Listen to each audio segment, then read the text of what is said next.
우리나라 국민이 기대 수명인 83세까지 생존할 경우에 암에 발병할 확률은 37.9%입니다. 암보험에서 가장 중요한 건 진단 시 바로 수령이 가능한 진단비입니다. 암에 걸리면 표적항암, 다빈치 로봇 수술, 양성자, 중성자 치료 이런 게 다 필수이고 이런 말들에 현혹되지 않으셨으면 하네요. 반갑습니다. 심플한 보험 지팀장입니다. 여러분, 우리나라에서 한 해 동안 암에 발병하는 분들은 몇 분이나 될까요? 남녀별로 발생률이 높은 암은 무엇이고 암 종별 생존율은 몇 프로나 될까요? 암 진단비의 필요성은 굳이 말씀드리지 않아도 잘 알고 계실 겁니다. 여기에 직접적인 통계를 알고 계시면 나에게 필요한 진단비가 무엇인지 파악하는 데 도움이 되실 것 같네요. 그래서 심플한 보험의 오늘 영상은 2019년 국가 암 등록 통계를 살펴보면서 남녀 암 발생률이나 암 종별 순위, 생존율 등을 상세히 안내 드리겠습니다. 영상 시청 전에 구독, 좋아요, 알람 설정 한 번씩만 눌러주시면 대단히 감사하겠습니다.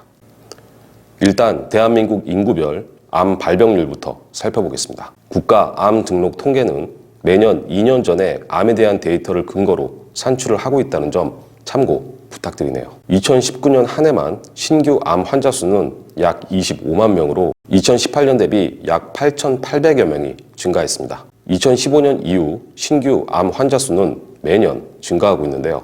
우리나라 국민이 기대 수명인 83세까지 생존할 경우에 암에 발병할 확률은 37.9%입니다. 남성은 80세 기준 5명 중 2명, 여성은 87세 기준 3명 중 1명에서 암이 발생할 것으로 추정되고 있는데요. 상당히 높은 수치라고 볼 수 있겠습니다. 암 종별로 알아보면 남성은 폐, 위, 대장, 전립선, 간암의 순인데요. 1위가 폐암입니다. 물론 여러 가지 요인이 있겠지만 아무래도 담배의 영향이 크다고 봅니다.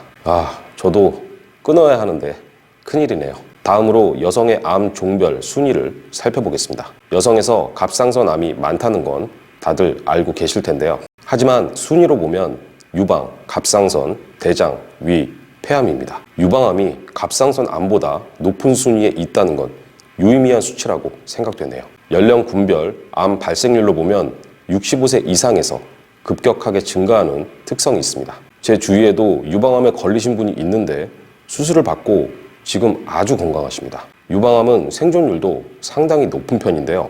요건 잠시 후에 다시 말씀드리겠습니다. 자, 이쯤에서 한 가지 짚고 넘어가겠습니다. 지금까지 설명드린 암이 어떤 진단비에 속하는지 정도는 알고 계셔야겠죠. 보험사의 암 진단비는 대개 일반암과 유사암으로 나뉘어지는데요. 유사암은 갑상선암, 기타 피부암, 경계성 종양, 제자리암에 대한 보장이고 일반암은 유사암을 제외한 거의 모든 암, 위, 대장, 폐, 간, 전립선, 유방암 등이 되겠습니다. 현재 기준으로 보통 암 진단비를 준비한다고 하면 일반암이 5천만 원이면 유사암은 그 20%인 1천만 원 정도로 책정되는 것이 일반적이네요. 보통 문의를 주실 때 내 나이면 얼마 정도를 준비해야 하는지 여쭤보시는데요. 내가 특정 암으로 가족력이 있을 수도 있고 내 경제력 대비 보험에 투자할 수 있는 비용이나 여력도 모두 다른데요. 이걸 딱 얼마 정도라고 규정 짓는 건 좀 아닌 것 같습니다. 그냥 이 정도 보험료면 유지가 가능하겠다. 매월 납부하는 보험료가 내 생활에 큰 영향이 없겠다. 이 정도면 된다고 생각하네요. 항상 말씀드리지만 크게 준비할 거 없이 보완을 한다고 생각해서 부담 없이 준비하시는 게 좋겠습니다. 암에 발병한 경우에 가장 걱정되는 것이 아무래도 생존율일 텐데요. 이것도 암 종별로 모두 다릅니다. 남성에서는 폐, 간, 췌장, 담낭, 담도암 등의 생존율이 낮은 편이고 생식기암인 전립선이나 위, 대장 등은 상대적으로 높은 편입니다. 여성에서는 간, 담낭, 췌장암 등의 생존율이 낮고 생식기암인 유방, 자궁경부, 자궁체부암 등의 생존율이 높게 나오는데요. 생존율이 낮다는 것은 그만큼 완치가 어렵고 치료기간이 길어질 수도 있다는 겁니다. 이렇게 되면 경제적인 공백기간이 길어질 수밖에 없는데요. 병원비는 병원비대로 나가는데 돈을 못 벌면 정신적, 신체적인 고통은 더욱 커지게 되겠죠. 제가 오늘 국가 암 통계를 통해서 여러분에게 말씀드리려는 핵심은 이렇게나 암에 많이 발병하니까 암 진단비를 많이 준비하셔라 이런 말이 아닙니다. 앞으로의 미래는 누구도 알 수 없기 때문에 최소한의 안전장치는 마련해 놓으시라는 거죠. 내가 암에 발병하면 보험사 기준으로 얼마 정도의 진단비를 받을 수 있는지, 또 어떤 진단비를 우선해야 하는지 이 정도는 알고 계셔야 합니다. 우리나라는 국민건강보험에서 운영하는 산정특례 제도라는 것이 있는데요.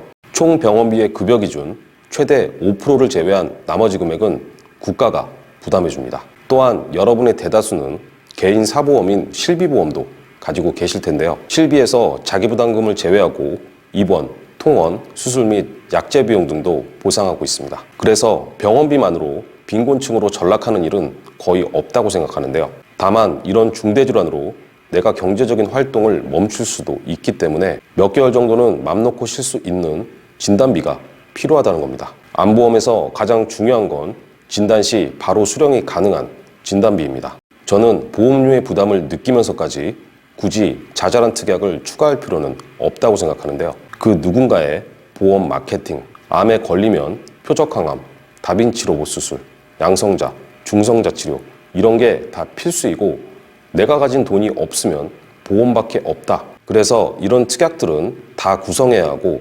한도는 높게 넣어야 한다. 이런 말들에 현혹되지 않으셨으면 하네요.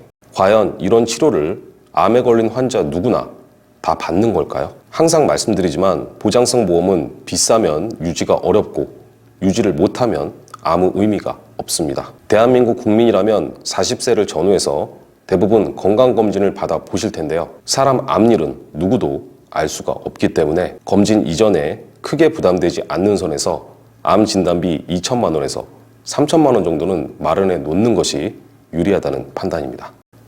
오늘 영상을 보시고 궁금한 점이 있거나 보험 리모델링을 원하시는 분들은 지팀장에게 전화나 카톡으로 언제든지 문의를 주시기 바랍니다. 자, 심플한 보험 오늘 시간 여기까지입니다. 시청해 주셔서 대단히 감사합니다.